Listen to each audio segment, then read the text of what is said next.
नाज़रीन, ये है वो कहानी का असल किरदार अदनान घुम्मल। अब ये कौन है, इसने क्या क्या किया, इसी के मुंह से सुनते हैं। हाँ भाई, मेरा नाम अदनान है और हमने जो है मुख्तलिफ जो है ना लेडीज़ को इस्तेमाल करके जो है वो FIRs करवाई हैं। सिर्फ FIRs करवाई हैं? जी, FIRs करवाई। इसके अलावा तुम लोगों के क्या क्या करतूत थे वो भी बताओ कि मैं एक एक करके शुरू करूं। सबसे जो है ना लास्ट में हमने FIR करवाई थी थाना बगदाद में। पहली से शुरू करो, आखिरी नहीं पूछी मैंने। जी मैम, पहली FIR हमने करवाई थी थाना अनैती में, वो जो है हासिलपुर के करीब है। वहाँ पर असलम बलोच साहब जो है वो SHO थे, तो जो कि तुम्हारे इस गैंग का हिस्सा भी हैं। जी, ठीक। तो उनके जो है ना वहाँ पर जो है वो लड़की थी फौजिया शाहीन, वो मुदई बनी थी वहाँ पर, जो भी तुम्हारी गैंग मेंबर थी। जी। तो फिर पुलिस ने जो है वो SHO साहब ने कहा कि है ना मेरे ऊपर से प्रेशर है, आप इनके साथ कंप्रोमाइज़ कर लो, मुझे जो है ना अफसरान का हुक्म है कि इस मामले को वाइंड अप करो। तो वो जो है फिर हमने उससे 2 लाख जो है ना 20-30 हज़ार रुपया लेके फिर उसको कंप्रोमाइज़ करके उसको बयान अल्फी दे के उसको गैंग में कितनी लड़कियां शामिल हैं? गैंग में मैम तकरीबन 8-9 लड़कियाँ हैं जो टोटल जिनके आज तक हमने FIR कितनियों के साथ तुम्हारा निकाह है? 2 के साथ। उनको भी इसी काम के लिए इस्तेमाल करते हो? जी मैम। जो तुम्हारी बीवी हैं? जी। कितनी केसेस के लिए बीवियां इस्तेमाल कर चुके हो?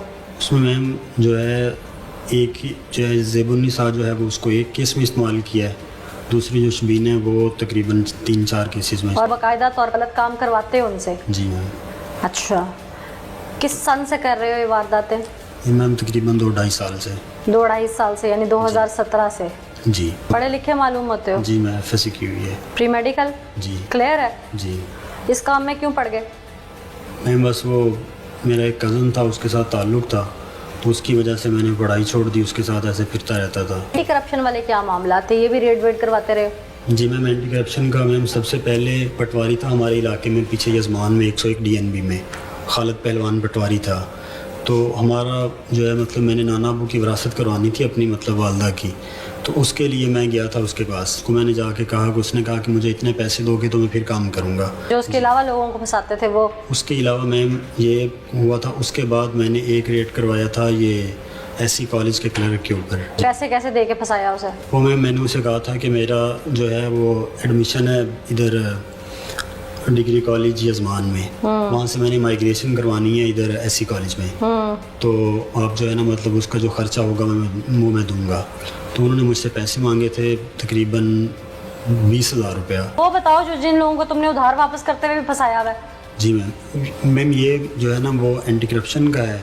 उसके अलावा जो है एक हमने रेड करवाया था FIA का, उसमें जो है वो नायाब अब्बास लोधी था, लोधी के ऊपर रेड करवाया था। हमने बैठ के प्लानिंग की थी कि इसको जो है ना मतलब पैसे वैसे इसके देने हैं, वो इसको पैसे वापस करेंगे और वापस पैसे करते हुए रेड करवा देंगे इसके ऊपर। अच्छा, उसमें फिर यानी कि उधार की रकम वापस करते हुए तुमने उस पर रेड करवा दी। प्लानिंग किसकी होती थी? मैम, प्लानिंग मुश्तरका ही होती थी ज़्यादातर जो है अज़हर की होती थी और मेरी। तुम्हारी और अज़हर की होती है, यानी कि तुम दोनों जो थे एक दूसरे के चोली दामन का साथ था। जी मैम। अच्छा, तो ये जो लास्ट जिस मुकदमे में धर लिए गए हो, ये मुकदमा किस तरह से हुआ था? ये मैम ऐसे हुआ था कि इसमें तस्लीम ने नंबर दिया था हाजी हमीद का, व्हाट्सएप पे उससे बात हुई थी हाजी हमीद से, तो लड़की के साथ उसका जो है वो मतलब सेटिंग हो गई। उसने लड़की को बुलाया, लड़की को कमर्शियल एरिया से वो अपनी गाड़ी पे लेके गया अपने फार्म हाउस पे, होत वाला, ये कतलवारा मोड़ के साथ है। वहाँ पर जाके उसने उसके साथ, और फिर हमने जो है वो लड़की जो थी इकरा तबस्सुम, वो उसका खामंद और शबीना, ये तीनों आए थे थाना बगदाद में। पर्चा दर्ज हो गया। उसके बाद जो है वो गई हैं हॉस्पिटल मेडिकल करवाने के लिए, मेडिकल करवा लिया। उससे अगले दिन जो है वो उसको पकड़वाना था मौलवी को, और तुम लोग धर लिए गए? जी, और जो है ना मतलब वहाँ पर हमने फिर 1-2 मीडिया वालों से रब्ता किया। उन्होंने कहा कि आप हमें उसकी, जब पुलिस गिरफ्तार कर रही होगी, उसकी मूवी बना के सेंड कर देना और हम उसको जो है ना वो चला देंगे और पुलिस उसे छोड़ नहीं सकेगी। कौन कौन से ऐसे सहाफ़ी थे जो तुम्हें इस गलत काम में सपोर्ट करते थे? अमीन साफ़ी जो है उसको पता था कि ये मतलब ऐसी गेम है। उसके अलावा जो मतलब मीडिया के लोग, ये तुम होशो हवास में कह रहे हो, एक सहाफ़ी पे उंगली उठा रहे हो? जी मैम। ठीक। बाकी उसके अलावा जो थे साथी जो थे उनको यही बताया था कि मतलब ये जेन्युइन केस है और उसमें लड़की के साथ जाती हुई है। अच्छा, कोई लीगल ओपिनियन देने के लिए कोई लीगल एडवाइजर? जी मैम, वो वकील साहब थे, चौधरी नीम साहब। उनको पता था सब फेक होता है? जी मैम। अच्छा, और पुलिस में कौन कौन था? पुलिस में मैम एक थे असलम बलोच साहब थे और उसके अलावा एक जो है वो शकील ऐसे ही था तो और सुहेल ऐसे ही था। बाकी जो है वो मतलब इनके साथ ताल्लुक था, इनको पता होता था कि ये सारा इस तरह का है। बाकी मतलब जहाँ पे रूटीन में जाके एप्लीकेशन देते थे वो मुतलका जो है जिसके नाम मार्क होती थी उसको जाके मिले। ऐसा भी होता था कि किसी एसएचओ को खरीदने की कोशिश की और वो ना बिका हो? जी मैम, ताहिर साहब के पास जो है ना, ताहिर इकबाल साहब थे थाना उधर खैरपुर में, तो उनके पास हम गए थे, उनसे बात की थी कि मतलब कितने की डील करवाई थी? वो मैम हमने एफआईआर की बात की थी कि मतलब हमने एफआईआर करवानी है, इस तरह बंदे से पैसे लेने हैं तो बंदे पे एफआईआर करवानी है 376 की। और वो नहीं माने थे? उन्होंने इनकार कर दिया था। यानी कि ऑनेस्ट थे। अगर मैं गलत नहीं हूँ तो लाखों रुपए कमा चुके हो।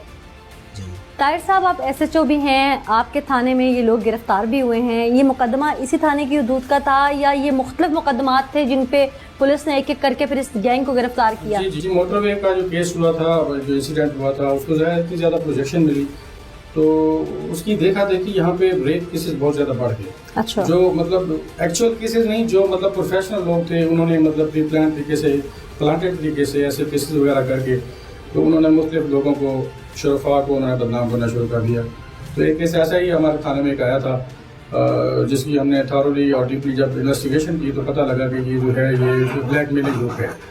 तो फिर डीपो साहब ने एक टीम तश्कील दी। किस तरह के लोगों को ये ज़्यादा टारगेट करते थे? ये जो बिल्डर्स हैं खासूसी तौर पे और जो सरमायादार लोग हैं और जो कारोबारी लोग हजरात हैं उनको ज़्यादातर ये टारगेट किया जाता है। अच्छा, और अब तक कितनी वारदातों का इंकशाफ ये कर चुके हैं? अपने मुंह से क्या क्या इन दौरान इन्वेस्टिगेशन बोल चुके हैं? जी, इनके 9 एफआईआर तो हुई हुई हैं हमारी सीसीटी सर्कल में और बाकी अभी इन्वेस्टिगेशन चल रही है, कर रही है। इसमें देखेंगे जो लोग इसमें मजीद अभी कार्रवाई जारी है। ठीक नाज़रीन, ये वो लोग थे जिन्होंने मुख्तलिफ इदारों को, ताजरों को, साहिब हैसियत लोगों को सिर्फ अपने लालच के तहत टारगेट किया। इन लोगों ने किस तरह से शहरियों को फंसाया, ख्वातीन कार्ड कहाँ कहाँ पे खेला और इन्वेस्टिगेशन में जो चीज़ सामने आई है कि इन्होंने इन ख्वातीन जिनकी गैंग का हिस्सा थी उनसे भी नाजेबा ताल्लुकात रख के उन्हें ब्लैकमेल किया।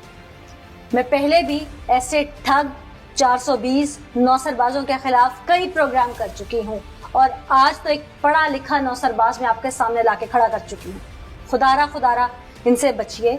गुनाह की लज्जत यकीनन दुनिया पे बहुत है, लेकिन इसकी सजा दुनिया में भी इंसान पाता है और अगले जहान भी पाता है।